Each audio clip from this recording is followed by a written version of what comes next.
At 71 years old, Vera Langston had given everything she had to one man, one family, and one life that had never fully felt like her own. For 47 years, she had been the quiet foundation beneath a household that barely acknowledged she existed. Faithful, steady, invisible. She expected the reading of Leonard's will to be painful. She did not expect it to be an execution. But when the attorney's voice filled the conference room and the numbers were read aloud, what followed wasn't grief. It was erasure. Complete, calculated, and utterly devastating. What Vera didn't know, what the three stepchildren sitting across from her with their expensive suits and their barely concealed impatience couldn't have imagined, was that the dusty deed tucked inside a plain envelope would lead her to a house no one knew existed, and to a love story more powerful than anything she had ever been shown in 47 years of marriage. Before we jump back in, tell us where you're tuning in from, and if this story touches you, make sure you're subscribed, because tomorrow I've saved something extra special for you. The morning of the will reading, Vera dressed with the kind of careful deliberateness that grief sometimes produces, the desperate need to control something small when everything large feels completely beyond reach. She chose a dark navy dress, simple and appropriate, the kind of dress Leonard had always said made her look dignified. She sat at her vanity for longer than usual, studying her own reflection with the quiet honesty that comes when there is no one left to perform for. 71 years old. White hair she had stopped fighting years ago. Lines around her eyes that told the story of a life spent squinting into the sun of someone else's needs. She had been a good wife. She knew that with the certainty of someone who had never once stopped trying to be one, even when trying had cost her more than she could afford to give. The offices of Stuart Pruitt, attorney at law, occupied the fourth floor of a glass building in downtown Hartford, Connecticut, the kind of building that announced its own importance before you ever stepped inside. Vera arrived 10 minutes early and sat in the waiting area alone for 7 of those minutes before Amanda, Gregory, and Heather arrived together. They always arrive together at these things, united in the way that people are united when they share a common interest rather than genuine affection. Amanda was 52, Leonard's eldest from his first marriage, a woman who had perfected the art of delivering cruelty with a pleasant expression. She had never once raised her voice at Vera in 47 years. She had never needed to. Gregory, at 49, was quieter but no less watchful, the kind of man who let others take the lead and position himself to benefit for whatever followed. Heather, the youngest at 46, had always been the most openly hostile, the one who had never bothered to disguise her contempt for the woman her father had chosen to marry when Heather was barely out of college and still believed she could influence who her father loved.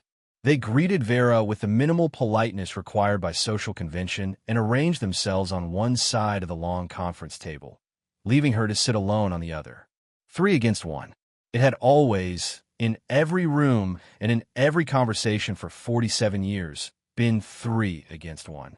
Stuart Pruitt was a compact, precise man in his early 60s with silver-rimmed glasses and the careful, measured manner of someone who had spent decades delivering difficult news to people who weren't ready to receive it. He opened the session with the standard legal formalities and then moved with quiet deliberateness into the specifics of Leonard Langston's estate. The total estate, Stuart said, adjusting his glasses slightly, is valued at approximately $9.4 million. This includes the primary residence in West Hartford, currently assessed at $2.8 million, investment portfolios totaling approximately $5.9 million, and various additional assets including vehicles, personal property, and retirement accounts. Vera felt something loosen slightly in her chest. $9.4 million. 47 years. Surely there was enough there to ensure she would be taken care of. Surely Leonard, whatever his complexities, whatever the quiet distances that had settled between them in recent years like furniture nobody ever moved, had made certain she would not be left without a foundation. The primary residence, Stuart continued, his voice tightening almost imperceptibly, is left in its entirety to Leonard's children from his first marriage, Amanda Langston Burke, Gregory Langston, and Heather Langston Cho, to be divided equally or sold at their collective discretion. The loosening in Vera's chest reversed itself immediately. The house. The house where she had lived for 38 of their 47 years together. The house where she had painted every room, planted every flower bed, learned the particular creak of every floorboard. Not hers. The investment portfolios, totaling $5.9 million, are distributed equally among the same 3 beneficiaries. Vera's hands, folded neatly in her lap, tightened against each other without her permission. The retirement accounts, valued at approximately $640,000, are similarly distributed to the 3 children. Across the table, Amanda had stopped pretending to look somber. A small, satisfied expression had settled onto her face like something she had been holding in careful reserve for a very long time. Gregory had his phone angled below the table edge. Heather was examining her fingernails with the studied indifference of someone who had already spent her inheritance in her mind before the attorney had finished reading. Stuart. Vera's voice came out steadier than she felt, steadier than she had any right to expect. What has Leonard left for me? Stuart Pruitt looked genuinely pained, the unmistakable expression of a man who had argued against something in private and lost. He removed his glasses, cleaned them slowly with a small cloth, replaced them, and read directly from the document before him. Leonard Calloway Langston states, and I am required to read this verbatim, my wife, Vera Langston, has lived comfortably within the life I built for a period of 47 years. She has had the benefit of my income, my home, my social standing, and a standard of living she could not have maintained independently. This constitutes more than sufficient consideration for the companionship and household management she has provided throughout our union. Each word landed in the room like something dropped from a great height. Companionship, household management, 47 years of love and sacrifice and silent devotion, distilled without mercy into the cold language of a business arrangement that had simply reached its natural conclusion. Stuart's voice was lower now, careful and almost apologetic. Mr. Langston's bequest to Vera and Langston consists solely of the following. 1 property located at 9 Maplecroft Lane in the town of Cedarwick, Vermont, along with all contents therein. Additionally, Mrs. Langston is required to vacate the West Hartford residence within 30 days of today's date, as said property is needed by the rightful heirs for their use or sale as they determine appropriate. He slid a plain manila envelope across the polished surface of the conference table. His hand, Vera noticed, trembled very slightly as he did so. Inside you'll find the deed to the Cedarwick property, now transferred into your name alone. There's also a key and a handwritten note from Leonard that he specifically requested be included. The key was old iron, heavy and dark with age, the kind that belonged to a different century entirely. The note was written on Leonard's personal stationery in his familiar, precise hand. Vera, it read, go to Cedarwick as soon as you are able. Everything I could not say while I was living, you will find waiting for you there. I am more sorry than these words can hold. Trust me one final time, my darling. All my love, always, Leonard. The silence that followed was complete. And inside that silence, sitting alone on her side of the table, while Amanda's satisfied expression deepened and Gregory's phone screen glowed and Heather studied her fingernails, Vera Langston understood with terrible, crystalline clarity that the life she had believed she was living had never, not for a single day, been entirely what she thought it was. And that she was now, at 71 years old, entirely on her own. Vera and Langston had not been born into the kind of life that prepared a woman for wealth. She had grown up in a small mill town in western Massachusetts, the second of 4 children raised by a father who worked double shifts at a textile factory and a mother who stretched every dollar until it apologized for being so thin. They were not unhappy. Her parents had loved each other with a plain-spoken, undemonstrative devotion that Vera had absorbed the way children absorb everything foundational, quietly and completely, without fully understanding its value until much later. But they were working people, practical people, people who understood that security was something you built with your hands and your time, not something that arrived on its own. Vera had been good at school in the way that children from modest backgrounds learn to be good at things, not for praise, but because education felt like the one ladder available to her. She studied hard, won a partial scholarship to a state university, and graduated at 22 with a degree in English literature and the vague, hopeful plan of becoming a teacher. She had been teaching 8th grade English at a Hartford middle school for 3 years when she met Leonard Langston at a faculty fundraiser hosted by a colleague whose husband happened to work at the same law firm as Leonard. Leonard had been 51 to her 27 at the time of their first meeting. Vera had noticed him across the room before they were introduced. Not because he was particularly striking in the conventional sense, though he was handsome in the composed, deliberate way of men who have grown comfortable with their own authority, but because of the way he listened. Most men at events like that talked. Leonard watched and listened, and when he finally spoke, he said something worth hearing. She had found that extraordinary then. She still did, even now. He had pursued her with a patience and attentiveness that felt entirely different from the careless, distracted courtship of the younger men she had dated before him. He remembered things she mentioned in passing. He asked questions that suggested he had genuinely thought about her answers from previous conversations. He brought her paperback novels by authors she had mentioned admiring. He was, in those early months, the most considerate man she had ever encountered, and she had fallen in love with him in a measured, thorough way that her nature demanded. Not quickly, not recklessly, but completely. They married in a small ceremony 18 months after that fundraiser. Vera wore ivory. Leonard cried, quietly, when she walked toward him, and she had loved him more fiercely in that moment than she had thought possible. She had believed, standing at that altar at 29 years old, that she had found something rare and true. She had not been entirely wrong. She had simply not yet understood how many conditions and complications came attached to what she had found. Leonard's children from his first marriage, a union that had ended when Amanda was 14, Gregory was 11, and Heather was 8, had made their position clear within the first hour of meeting Vera at the engagement dinner Leonard had arranged with careful optimism.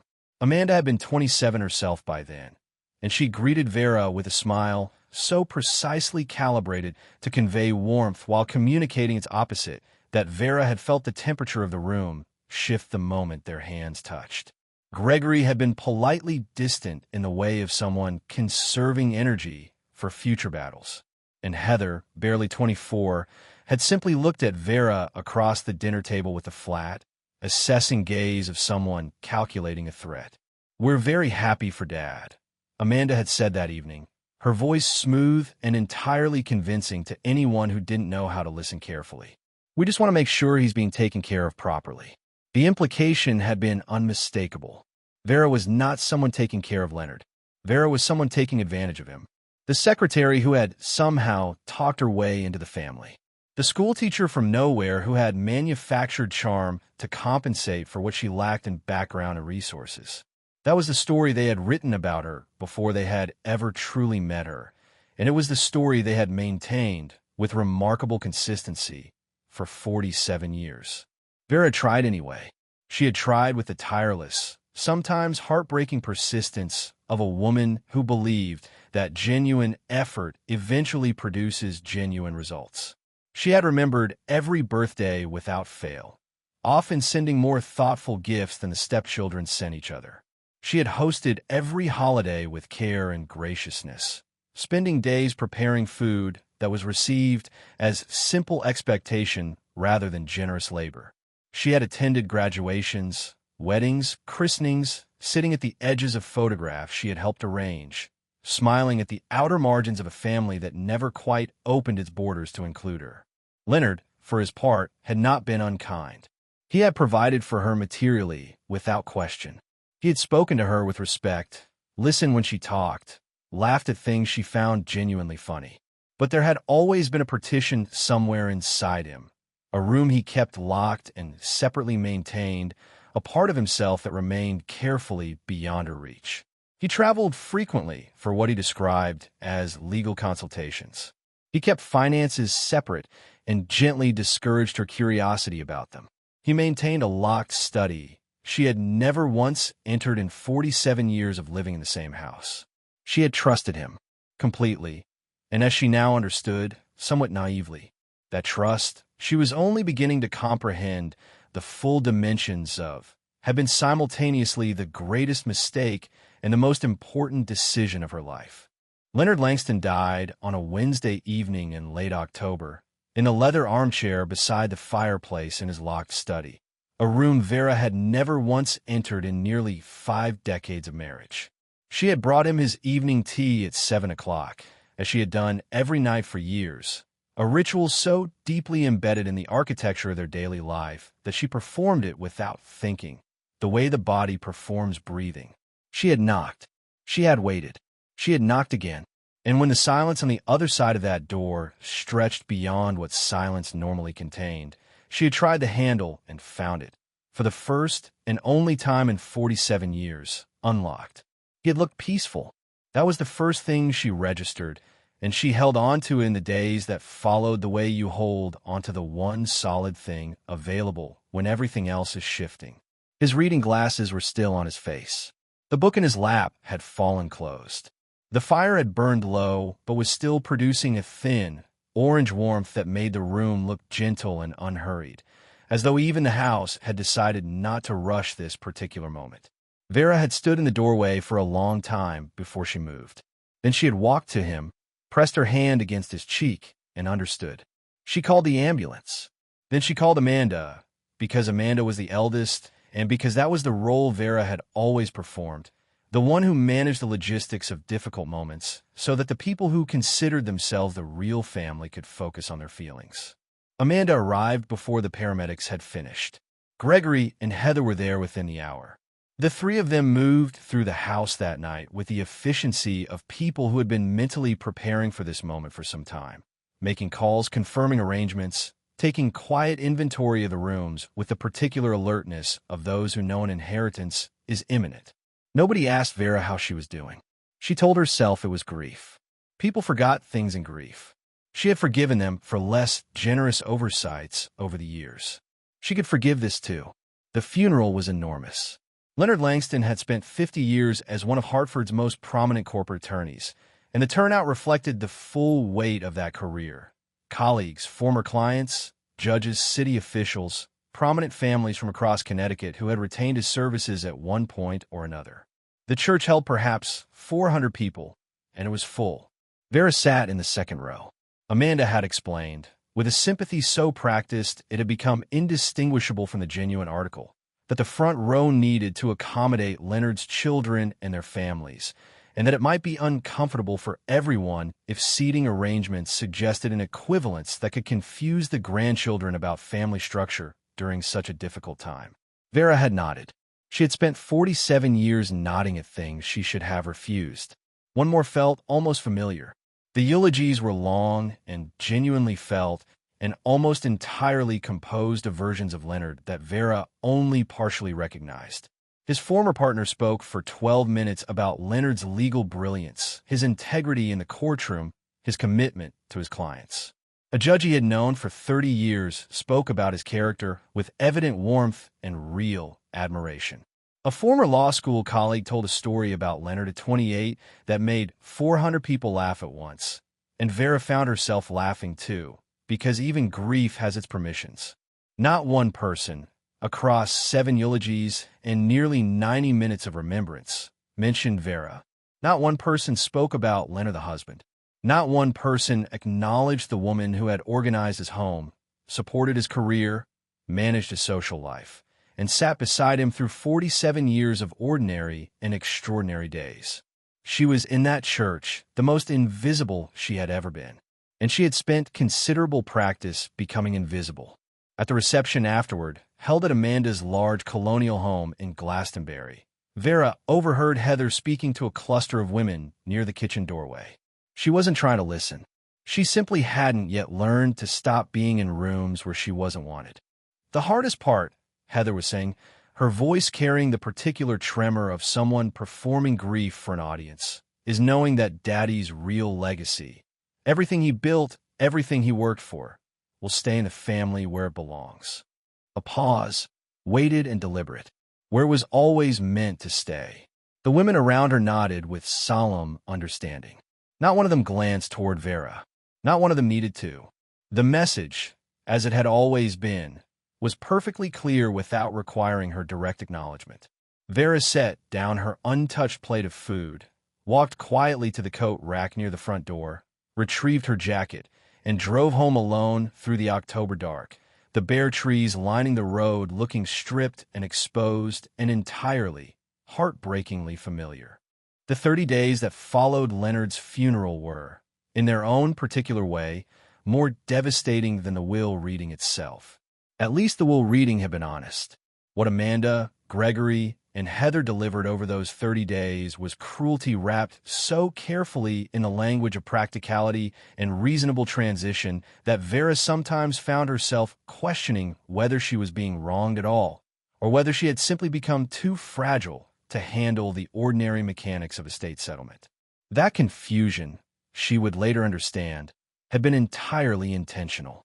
They began arriving at the West Hartford house the very morning after the will reading. Amanda came first, alone, with a leather notebook and a measuring tape she produced from her handbag with the casual confidence of someone who had already, in her mind, redecorated every room. She moved through the house without asking permission, without acknowledging that Vera was still very much living inside it, opening closets and cupboards and making small notations in her leather notebook with the focused efficiency of a woman conducting an inventory of her own property. Because that, of course, was precisely what she believed she was doing. "We'll need to have the whole place assessed properly before we list it," Amanda said, standing in the center of the living room where Vera had spent 38 years of her life, looking at the walls with the expression of someone calculating paint costs. "The decor is quite dated. We'll bring in a staging company. It'll mean moving most of the existing furniture into storage." She glanced briefly at Vera. "You want to identify what's personally yours before they arrive. Anything that came with you into the marriage is yours to take, of course.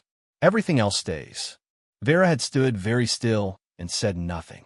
She was still in the phase of shock that presents itself as composure, the phase where the body moves and speaks and manages the surface requirements of daily life, while something much deeper has simply stopped functioning temporarily. Gregory came 3 days later with a real estate agent, a brisk woman in a blazer who walked through the house speaking about the property as though Vera were a piece of furniture that had not yet been scheduled for removal. They stood in the kitchen doorway, less than 4 feet from where Vera sat with her morning coffee, and discussed the market timeline with the focused urgency of people for whom speed was money. "The garden situation will need addressing before we photograph," the agent said, looking through the window at the beds Vera had cultivated for nearly 4 decades, the climbing roses along the back fence, the herb garden she had built from a single packet of seeds in their first spring in the house, the perennial border she had designed to ensure something was always blooming from March through November. Overgrown gardens read as neglect in listing photos. "We'll need a professional crew in there before we can go live." Gregory nodded in the agreeable way of someone who has never grown anything. "Whatever it takes to get the best price. We're not looking to sit on this." Vera looked at her garden through the glass and said nothing. There was nothing adequate to say.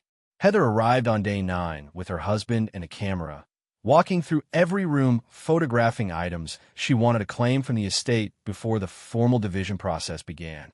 She photographed Leonard's study furniture, the antique sideboard in the dining room, the oil painting above the fireplace that Vera had selected herself at a gallery in Boston on their 20th anniversary. Heather photographed it from 3 angles without once acknowledging that the woman who had chosen it was sitting 12 feet away. The nights were the worst of it. Vera would lie in the master bedroom, the same bedroom where she and Leonard had slept side by side for 38 years, the same room where she had listened to him breathe in the dark on countless insomniac nights and found comfort in the simple fact of his presence. And the fear would arrive with a thoroughness that physical darkness seems to amplify. She was 71 years old. She had not worked since leaving teaching 44 years ago, when Leonard had suggested, with the gentle persuasiveness of a man accustomed to winning arguments, that managing their household was a full-time endeavor that deserved her complete attention. He had not been wrong exactly, but he had left her, through that same persuasiveness, entirely without the professional identity or financial independence that might have cushioned this particular fall. The Cedarwick property was almost certainly worthless. Everything in the way Catherine had described such places, a collapsing structure somewhere irrelevant, handed over to ease a guilty conscience without meaningfully reducing what the real heirs received. Vera had looked up Cedarwick, Vermont, on her laptop one sleepless night and found almost nothing. A small town of fewer than 2,000 people, buried deep in the northeastern corner of the state, the kind of place that existed in the margins of maps rather than their centers. On day 23, she overheard Gregory and Heather talking in the hallway outside the kitchen, their voices carrying with the careless volume of people who have never had to be careful about being overheard by someone they consider beneath their notice. Stuart mentioned the Cedarwick place might actually have some acreage attached, Gregory was saying. Could be worth more than Dad let on in the will language. Doesn't matter, Heather replied, her voice clipped and certain. It's hers. We got everything that actually counts. Let her have her little consolation property. She'll probably sell it the moment she gets there and use the money to rent something small somewhere. That's the most realistic outcome for someone in her position. Someone in her position. Vera stood at the kitchen sink and pressed both palms flat against the cool porcelain edge and breathed. Deliberately, carefully, the way a person breathes when breathing is the only thing available to them. On her final morning in the house, she woke before dawn and walked through every room one last time. She had expected to be undone by it. 38 years of accumulated memory pressing down from every wall and surface. Instead, she felt something closer to detachment, as though the house had already begun its process of becoming someone else's. The rooms felt like stage sets after the performance has ended, the furniture in place but the life drained out of them. Only the garden, visible through the kitchen window in the gray pre-dawn light, still felt like hers. She stood there for a long time, looking at what she had grown from bare soil and patience and love, and allowed herself exactly 5 minutes of grief for it.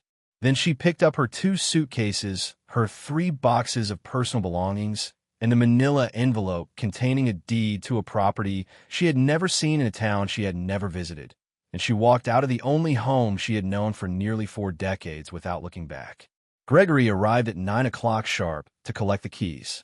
He accepted them with a nod and checked his watch immediately afterward, already somewhere else in his mind. Vera got into her 12-year-old Subaru and started the engine. The GPS showed 9, Maplecroft Lane, Cedarwick, Vermont. 3 hours and 7 minutes to whatever came next. She pulled out of the driveway and drove north, toward the unknown, carrying nothing but the remnants of a life that had turned out to be built on considerably less solid ground than she had ever allowed herself to suspect. Vera had not taken a long drive alone in years.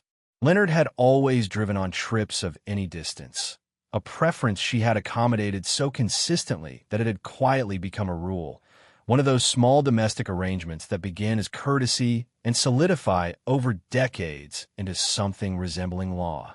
Sitting behind the wheel of her Subaru with 3 hours of open road ahead of her and no one in the passenger seat offering directions or commentary, she felt the strangeness of her own autonomy acutely.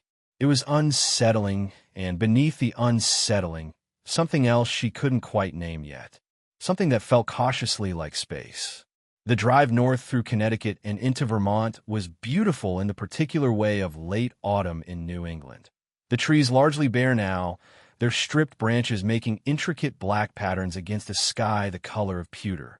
The landscape grew quieter and more rural as she moved deeper into the state, the highway narrowing into two-lane roads lined with stone walls and weathered farmhouses, the distance between towns growing gradually wider, the signage for chain restaurants and shopping centers disappearing entirely somewhere around the second hour. She stopped once at a small gas station outside of town called Barton, and sat in the parking lot eating a sandwich she had packed that morning with the mechanical efficiency of someone performing tasks because tasks were available to perform. She wasn't hungry.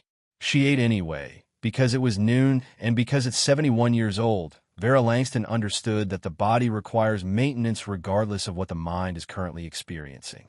Her GPS directed her off the main road, 20 minutes later onto a secondary route, that wound through dense forest and past frozen meadows where the remnants of the previous week's first snowfall still clung to the north-facing slopes in thin white strips. The towns grew smaller. The roads grew narrower. And then, at 3:14 in the afternoon, she crested a gentle hill and saw below her a cluster of buildings arranged around a modest central square. The kind of town that looked as though it had decided on its dimensions sometime in the 1800s and had seen no compelling reason to revise them since. Cedarwick, Vermont. Population 1,847. According to the faded sign, she passed to the town line. She drove slowly down the main street, following her GPS toward Maplecroft Lane, and became aware almost immediately of something unusual. People were noticing her, not with the suspicious alertness of a small community encountering an unfamiliar face, but with something different, a quality of recognition she couldn't account for, a quiet attentiveness that suggested her arrival was not entirely unexpected. An older man loading boxes outside a hardware store paused and looked up as her car passed, holding her gaze for a moment with an expression that bordered on acknowledgement. A woman arranging a display in the window of a small bakery turned to watch, nodding slightly to herself in the manner of someone confirming something they had been waiting on. Two women talking outside what appeared to be a community center stopped their conversation and watched her car with open, unsurprised interest. Vera gripped the steering wheel a little tighter and kept driving. Maplecroft Lane began as a paved residential street for perhaps a quarter mile before transitioning, without ceremony, into a packed dirt road that curved into dense woodland. The trees here were ancient maples, their trunks enormous and deeply grooved, their bare upper branches interlocking overhead to form a canopy that filtered the thin afternoon light into something soft and cathedral-like. The road was rough but passable, and Vera drove it carefully, her headlights cutting into the dimness beneath the trees. The GPS announced her destination in its cheerful mechanical voice, and she brought the car to a stop and sat for a long moment without looking up. She was afraid, not of danger, but of disappointment, of raising her eyes and finding exactly what Heather had predicted: a collapsing structure, a worthless consolation, proof that even in death she had ranked last. She took a slow breath and lifted her eyes. The house sat in a wide clearing surrounded by those enormous maples standing sentinel in a loose circle, as though they had arranged themselves specifically to shelter what stood at their center.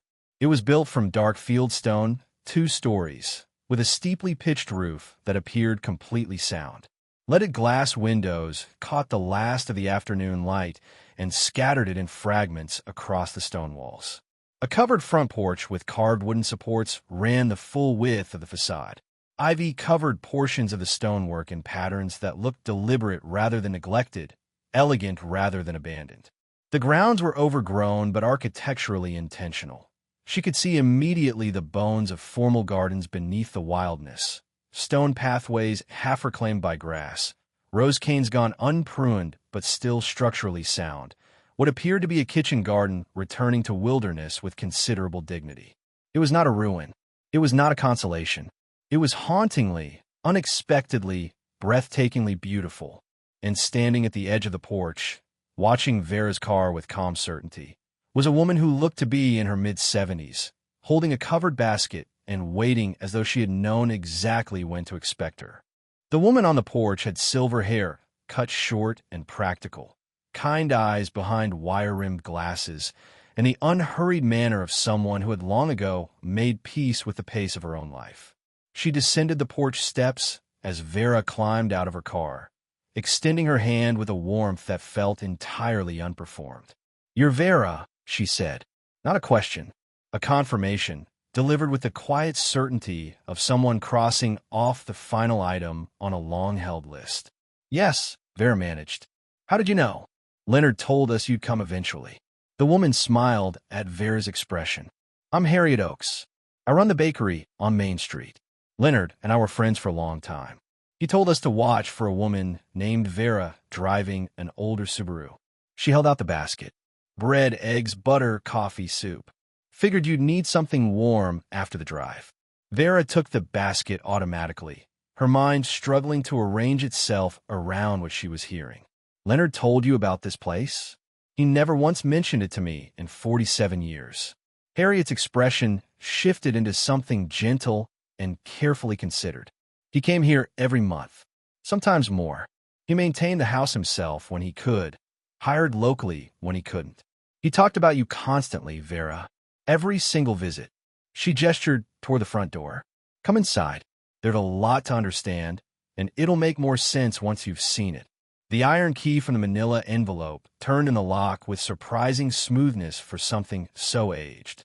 The heavy front door opened without resistance, and Harriet stepped aside to let Vera enter first. What Vera found inside rearranged everything. The interior was warm, beautifully maintained, and entirely alive in the way that spaces are alive when they have been genuinely loved rather than merely preserved. Wide plank floors glowed with the deep patina of age and careful tending. A stone fireplace dominated the far wall, its oak mantel carved from a single timber. The furniture was simple but of evident quality. A deep sofa in worn leather, several chairs positioned to catch the light from the leaded glass windows, built-in shelves filled with books along two full walls. Hand-woven rugs and soft, muted colors covered the floors in overlapping pools of warmth. And everywhere, on every shelf, every surface, covering the walls in carefully hung rows, were photographs of Vera. Vera at their wedding, young and luminous and entirely unaware of being watched. Vera in the West Hartford garden on her knees in the soil, face turned upward towards something outside the frame, caught in a moment of unguarded joy. Vera reading in the window seat of their old house. Afternoon light turning her hair gold. Vera laughing at something, her whole face open and undefended. Vera sleeping. Vera walking. Vera at 30, at 45, at 60, at every age in between, captured in candid, private moments she had never known were being preserved. 47 years of quiet watching. 47 years of someone paying attention when she had believed herself largely unseen.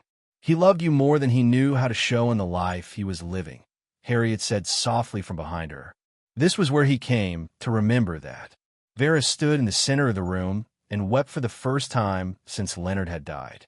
Not the contained, managed grief she had performed at the funeral and in the days following, but something genuine and ungoverned, the kind of crying that arrives when the body finally releases what it has been holding far past capacity. Harriet sat with her quietly until it passed. Then she led her through the rest of the house with the patient care of someone who understood that certain revelations require time to be properly received. The kitchen was a considered marriage of old and new. A deep farmhouse sink, copper pots suspended from ceiling racks, a modern range installed beside an antique wood-burning stove, open shelving displaying beautiful dishes in cream and blue. The dining room held a long oak table clearly built for gatherings. Upstairs were 3 bedrooms, simply furnished, each with a fireplace, each with more photographs of Vera arranged with the devotion of a private museum.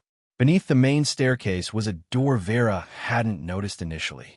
Harriet opened it to reveal a small study lined entirely with filing cabinets and built-in shelves holding dozens of carefully labeled document boxes. In the center of the room sat a mahogany desk beneath a green-shaded lamp, and on the desk, positioned with unmistakable deliberateness, was a thick cream envelope. Vera's name written across the front in Leonard's hand. She sat in a chair and broke the wax seal with hands that trembled considerably. "My dearest Vera," it began, "if you are reading this, then you found your way to Cedarwick, which means you trusted me one final time despite every reason I gave you not to. I'm more grateful for that than I have words adequate to express." She read the letter 4 times. And with each reading, 47 years of confusion slowly, painfully, and completely transformed into understanding. Leonard's letter ran to 6 pages in his precise, unhurried handwriting. It explained everything. He had inherited 9 Maplecroft Lane from his uncle Cornelius Langston in the spring of 1977, 2 years before his first marriage had ended and 7 years before he met Vera. Cornelius had been a bachelor historian who lived simply and thought carefully, and his will had contained a single instruction alongside the deed. Protect this place for someone whose love you are entirely certain of. Leonard had carried that instruction through a failed marriage, through the difficult years of single parenthood, through the gradual accumulation of professional success that had brought him status and comfort, and a persistent private loneliness he had not known how to resolve, until the evening at a faculty fundraiser when he had looked across a crowded room and found Vera. He had kept Cedarwick's secret from Amanda, Gregory, and Heather from the beginning, understanding with the legal clarity of long professional experience that they would challenge any asset they discovered, particularly one connected to his second marriage. He had deeded the property to Vera alone in 1979, 5 years before their wedding, establishing it as a gift entirely separate from any marital estate and therefore legally untouchable by any subsequent claim.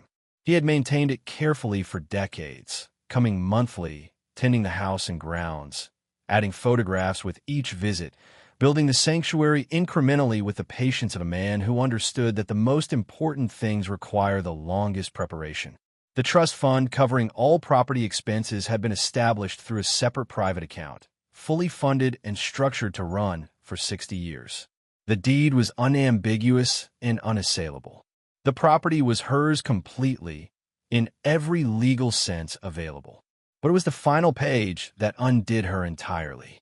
I was a coward, Vera, in the ways that mattered most. I let my children's disapproval shape my public behavior toward you for decades.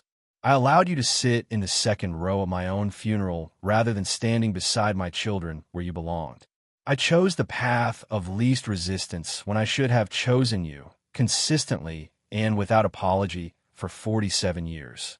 The language in my will was deliberately cruel because I needed Amanda, Gregory, and Heather to believe they had won completely. I needed their satisfaction to be total so that they would not look further, would not investigate, would not discover Cedarwick before the deed transfer was legally finalized and beyond challenge. I am sorry beyond expression for what those words cost you in that conference room. You deserve someone brave enough to love you publicly. I loved you privately instead, which is a poor substitute.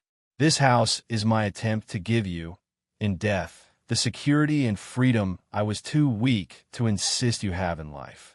Forgive me if you can. All my love, always, Leonard. Vera folded the letter carefully and sat for a long time in the quiet of his study. Then she opened the filing cabinets. They contained exactly what Leonard had described. Property documents confirming her sole ownership since 1979, trust fund records, legal correspondence, and a third cabinet holding thick folders labeled with Amanda's name, Gregory's name, and Heather's name, financial records, personal documentation, the accumulated evidence of 5 decades of careful legal observation. She was still familiarizing herself with the contents when, 11 days after her arrival in Cedarwick, a black SUV appeared on the dirt road and parked in the clearing outside. Amanda, Gregory, and Heather climbed out and stood looking at the house with expressions that moved visibly through arrogance, confusion, and recalibration in rapid succession. They had clearly expected a ruin. They had found something else entirely. Vera met them at the door with the composed unhurriedness of someone who had ceased, permanently and without drama, to be afraid of them. She served tea. She allowed them to absorb the interior, the quality of the furnishings, the architectural beauty of the space, and the walls covered entirely with photographs of their stepmother, in silence. She watched Amanda's certainty begin to develop small fractures. She watched Gregory's phone disappear into his pocket. She watched Heather's expression shift from contempt into something she had never previously directed at Vera, a reluctant, recalibrating attention. Gregory spoke first. We've had the property assessed. The land alone is worth considerably more than Father indicated. We believe there are grounds to have it reclassified as a marital asset subject to division. This property was deeded to me in 1979, Vera said pleasantly. 5 years before your father and I married. I have every document necessary to confirm that. Stuart Pruitt has copies. So does the Vermont County Registry. She stood then and retrieved the 3 labeled folders from the study, setting them on the table between the teacups with the quiet deliberateness of someone placing a final argument. Your father documented everything throughout his career, everything about everyone, including the 3 of you. She met each of their eyes in turn. I have no interest in using any of it, but I will, without hesitation, if you give me sufficient reason. The silence that followed was complete and total. And inside that silence, for the first time in 47 years, the room belonged entirely to Vera. Amanda, Gregory, and Heather left Cedarwick without another word, their black SUV disappearing down the dirt road beneath the maple canopy, and taking with it, Vera understood with quiet certainty, any remaining threat they had ever represented. Stuart Pruitt called 4 days later to confirm that all legal challenges had been formally withdrawn. The will was settled, closed, and entirely final. Vera sat on the stone porch when she received that call and listened to the news with the stillness of someone who had already, in some deeper internal sense, known how it would resolve. The months that followed were unlike anything Vera had experienced in her adult life, and the difference was difficult to articulate precisely because it was not dramatic. It was quiet. It was the quiet of a woman finally inhabiting her own days rather than managing someone else's. She spent the first weeks simply learning the house. Every room revealed something. A drawer full of Leonard's handwritten notes about the property's history, a collection of antique botanical prints in the upstairs hallway that had belonged to Cornelius, a root cellar beneath the kitchen that still held the remnants of a kitchen garden program Leonard had apparently attempted and largely abandoned. She moved through the space without agenda or deadline, and the unfamiliarity of that freedom was, at first, almost disorienting. Harriet became her guide into Cedarwick itself, introducing her gradually and without pressure to the fabric of a community that had known Leonard for decades and had been quietly awaiting his wife's arrival with a warmth that consistently caught Vera off guard. The pastor of the small white church on Main Street told her that Leonard had funded a complete renovation of the parish hall 3 years prior, insisting only that no acknowledgement be made publicly. An elderly farmer on the edge of town explained that Leonard had quietly covered his property taxes during 2 consecutive difficult years, leaving a bank draft without a return address. The town librarian, a young woman named Claire, showed Vera the reading room Leonard had endowed, a bright corner space filled with new books and comfortable chairs that bore a small plaque reading simply, "For quiet mornings." He had been a different man here. The partition that Vera had always sensed inside him, that locked room she had never been permitted to enter, had apparently opened, in Cedarwick, into something generous and genuine and entirely without performance. The Leonard that Millbrook knew was the Leonard she had occasionally glimpsed beneath the composure and the carefully maintained professional distance. She found she could love both versions simultaneously, the flawed and complicated man who had failed her publicly and the quietly devoted man who had spent decades building her a fortress in the woods. By spring, Vera had begun the restoration of the formal gardens in earnest, hiring 2 young men from town who turned out to possess both the physical capability and the genuine interest the work required. The fountain was cleared and repaired and filled with water. The rose beds were pruned back to their original structure and began, by April, producing their first tentative new growth. The kitchen garden was replanted from seed, and Vera spent early mornings kneeling in the soil in the thin spring light, her hands in the earth, feeling more like herself than she had in longer than she could accurately calculate. She volunteered at the library on Tuesday mornings and Thursday afternoons. She attended church on Sundays and was greeted each week by name with a genuine warmth that never diminished through repetition. She had dinner with Harriet every Wednesday evening, a ritual that had established itself naturally within the first month, and that both women had simply continued without ever formally agreeing to. She had real friendships for the first time in decades, not the careful, performative social relationships of Hartford society dinners, but the straightforward, reciprocal connections of people who simply enjoyed each other's company. In June, Clearing the last of the document boxes from Leonard's study to make the space properly her own, she found one final envelope tucked inside a false bottom in the bottom drawer, sealed and labeled in Leonard's handwriting for Vera's next chapter. Open when you're ready. Inside was a deed to a separate parcel on the eastern edge of town, 12 acres with a stone cottage and a large barn, fully paid, in her name.